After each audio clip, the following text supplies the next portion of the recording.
She drank hard liquor, beer, wine, whatever was being served. Come Monday morning, Jill was back on duty, racked with self-loathing and shame. Why did she do this to her body? She had to stop. She had to be better about controlling her eating and drinking.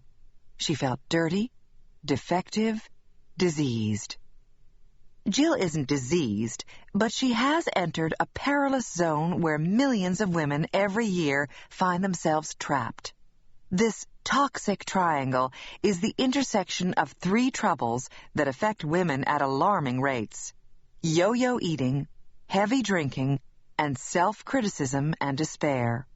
Each of these afflictions does damage on its own. Binge eating and self-starvation ravage a woman's body, increasing her risk of a number of serious diseases. Heavy drinking can wreck a woman's relationships, her career, and her vital organs. Low self-esteem, sadness, and lethargy can stop us in our tracks, preventing us from claiming all that life can provide.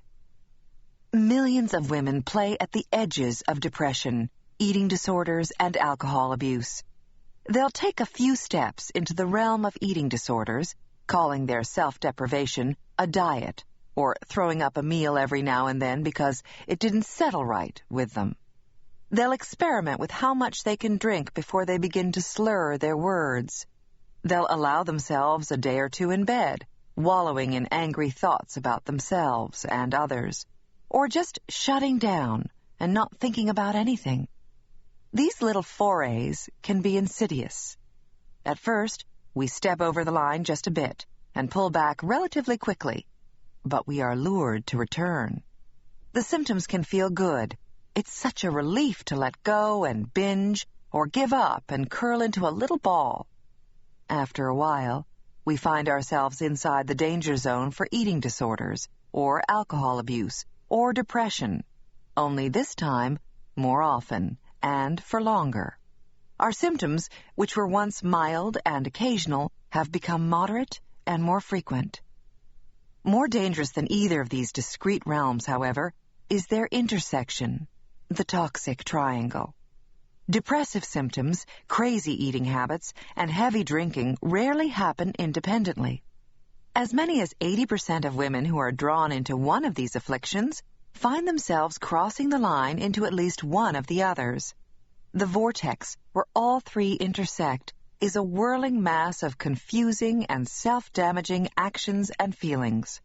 A woman stuck in the toxic triangle can shift from immobilizing sadness to strength gained from controlling her eating, to shame and frustration from losing that control, and then to the relief of anesthetizing herself through alcohol or binge eating.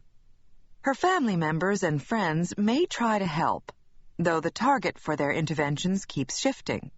One day, she won't get out of bed, can't get to work, and her voice is pure misery. The next day, she seems happier, but she might be drinking heavily. Later, she swears she's stopped drinking, but she's losing or gaining weight rapidly. Although the toxic triangle is both poisonous and prevalent in women's lives, it has been largely ignored, both by the lay public and by mental health professionals. One reason is the expectation that mild or moderate symptoms of depression, eating disorders, or alcohol abuse are typical for women today, and not terribly dangerous. We comfort ourselves by saying things like, "Sure, I drink, but I'm not a heavy drinker," or "Every woman I know goes on and off diets all the time. I'm no different from them." Or, "I'm not happy with how my life is going, but I'm not depressed. Depression is an illness that you have to take Prozac to get over."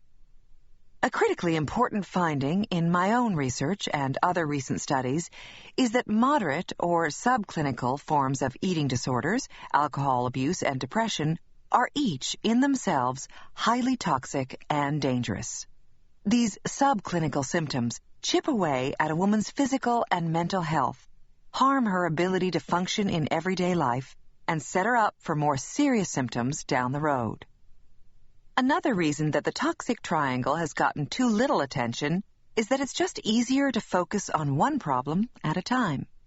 Scientists tend to study depression or eating disorders or alcoholism, but rarely do they study two or more disorders at a time. We also like to think linearly, that one thing causes another, and then another, and so on. So if a person is suffering from two or more problems, we tend to think that one must have caused the other. In particular, mental health professionals and lay people often assume that if a woman is both depressed and binge eating or binge drinking, then the depression must be causing her to binge. This is sometimes the case, but not always. Often the binge eating or binge drinking comes before the depression, and relieving a woman's depression through treatment doesn't automatically stop her from binging on food or alcohol. The toxic triangle is not as simple as one thing causing another. It is a place where symptoms of depression, eating disorders, and alcohol abuse play off one another and enhance one another. There are many pathways into the toxic triangle. Some women enter through the path of depression, others through binge eating and self-deprivation, still others through alcohol. Once they are in the toxic triangle, women can find it very difficult to escape. At the root of women's vulnerability to the toxic triangle is their tendency to respond to stress with what I call self-focused coping. When women are faced with a difficult situation, they turn inward to control or change themselves rather than focusing outward on the environment and individuals that need to change. Whereas men tend to externalize stress, blaming other people for their negative feelings and difficult circumstances, women tend to internalize it, holding it in their bodies and minds. When something bad happens to women, they analyze everything about the problem, how they feel about it, why it came about, and all its meanings and ramifications for themselves and their loved ones. Women are acutely aware of how their body feels in reaction to a problem. Tension, agitation, lethargy, and a sense of being out of control in reaction to a problem. As a result, they are especially likely to do something to change how their body feels. Self-focused coping takes many forms, but each involves managing your internal self in a misguided attempt to manage external situations. Feeling that you can't do anything about your problems at the moment, you turn inward and focus on how you feel or think about the problems themselves.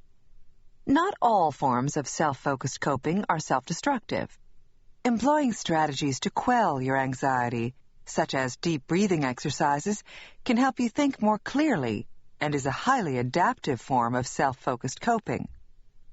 But when self-focused coping involves hurting your body in some way, or gets in the way of doing something productive to overcome your problems, it becomes dangerous and maladaptive. Indeed, it can help transport you into the toxic triangle: depression, yo-yo eating habits, and heavy drinking. Self-focused coping can lead to depression by amplifying feelings of despair and preventing you from taking action to overcome the true sources of your problems.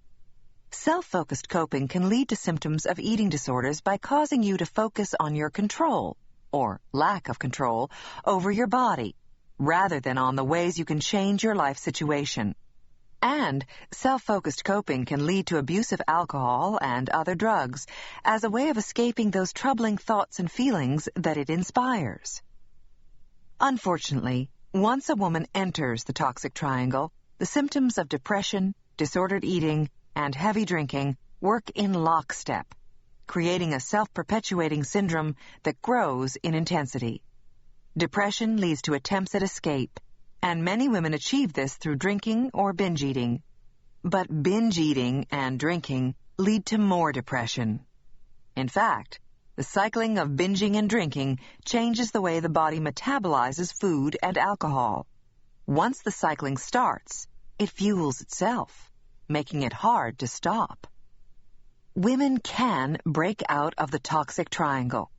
This audio program will help you understand how the toxic triangle emerges in women's lives and will help you use this knowledge to break free from the power it exerts.